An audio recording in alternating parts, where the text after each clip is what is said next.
నమస్తే మిత్రులందరికీ స్వాగతం. చైనాలో సెకండ్ వే ఆఫ్ కరోనా తీవ్ర స్థితిలో జరుగుతుంది. ప్రతిరోజు కరోనా కేసులు నమోదవుతూనే ఉన్నాయి. భారతదేశానికి సంబంధించినటువంటి కమ్యూనిస్టులు చైనా గురించి ఆహోహో అని మాట్లాడడానికి ఇది వాళ్ళకి చెంపపెట్టు లాంటి విషయం అనమాట. ముఖ్యంగా చైనాలో ఈరోజు 2 మిలియన్ల మంది కరోనా టెస్ట్ చేయాల్సిన అవసరం ఉందనే విషయాన్ని ఆనాటి ఇప్పుడు ప్రభుత్వం తెలియజేస్తుంది. ఈ టెస్టులు జరగడానికి దాదాపు 3 నెలల సమయము పడుతుందని చైనా ప్రభుత్వం ప్రకటిస్తుంది. చైనాలో ఈరోజు ఒక బీజింగ్ గోస్ట్ సిటీ అనేటువంటి పరిస్థితి. ముఖ్యంగా చైనాలో బీజింగ్లో ఈ పరిస్థితి తీవ్రమైనటువంటి పరిస్థితి. బీజింగ్ అంటే వాళ్ళ యొక్క రాజధాని. తర్వాత ఎక్కడ చూస్తే లాక్డౌన్లు, రెడ్ జోన్లు, తర్వాత రిస్ట్రిక్టెడ్ ఏరియాస్ ఉండడం మనం గమనించాల్సిన అవసరం అయింది. అంతేకాకుండా భారతదేశానికి సంబంధించిన కమ్యూనిస్టులు చైనాను కరోనా కట్టడి చేసింది ఆహా ఓహో అని రాయడం జరిగింది. పేపర్లు వాళ్ళు కూడా అదే పందా తీసుకొని మాట్లాడడం జరిగింది. వాళ్ళందరికీ ఇది చెంపపెట్టు లాంటి విషయం. ముఖ్యంగా చైనా గురించి అసత్యాలు ప్రచారం చేశారు. దాదాపు 1.5 కోట్ల మంది చనిపోతే అది ఆ విషయాన్ని తొక్కిపెట్టినారు. చైనా ప్రభుత్వం తొక్కిపెట్టింది, ఇక్కడుండే పేపర్లు కూడా తొక్కిపెట్టడం జరిగింది. దీనికి ఒక పర్ఫెక్ట్ ఎగ్జాంపుల్ అంటే 2 మిలియన్ల సబ్స్క్రైబర్స్, దాదాపు 2 మిలియన్ల సబ్స్క్రైబర్స్ ఆ రోజు రద్దయిపోయిన విషయాలు వెలుగులోకి రావడం జరిగింది. దాదాపు 1.5 కోట్ల మంది చనిపోయిన విషయం మనం గుర్తించాల్సిన అవసరం ఉంది. ఈ విధంగా లేని అసత్యాలను ప్రచారం చేయడము, ఉన్న సత్యాలను తొక్కివేయడం అనేది భారతదేశంలో కమ్యూనిస్టులకి సిద్ధహస్తులు. ఈరోజు చైనాలో తిరిగి తీవ్రమైనటువంటి కరోనా విజృంభిస్తోంది బీజింగ్లో. ఇప్పుడు దానికి సంబంధించిన ఒక వీడియో మనం చూద్దాం. సాక్ష్యాధారం.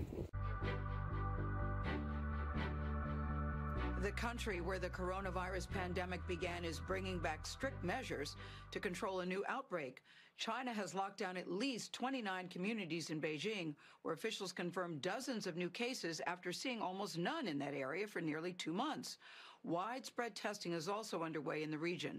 Remy Inocencio shows us how the Chinese government is now preparing for the worst.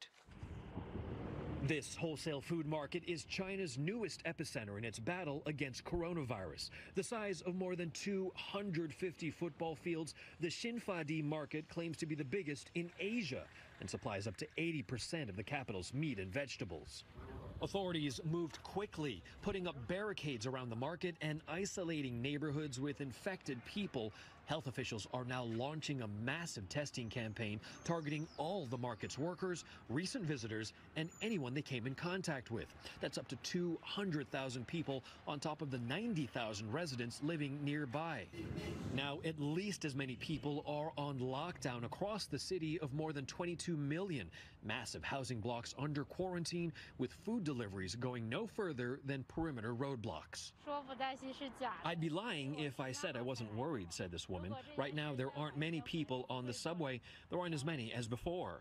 It's all reminiscent of the unprecedented lockdown of Wuhan and central China from January, where an estimated 35 million people were impacted after the world's first coronavirus outbreak was identified at another food market. China's chief epidemiologist Wu Zunyo says the next few days will be critical to understanding how the virus spreads. It may also help us understand what happened in the Wuhan. That environment, particularly the cold, wet environment, may able to keep the virus survival for a long time. Beijing officials are now barring residents from high-risk areas from leaving the capital. Flights are still extremely limited, and health checks are the norm at all airports and railway stations.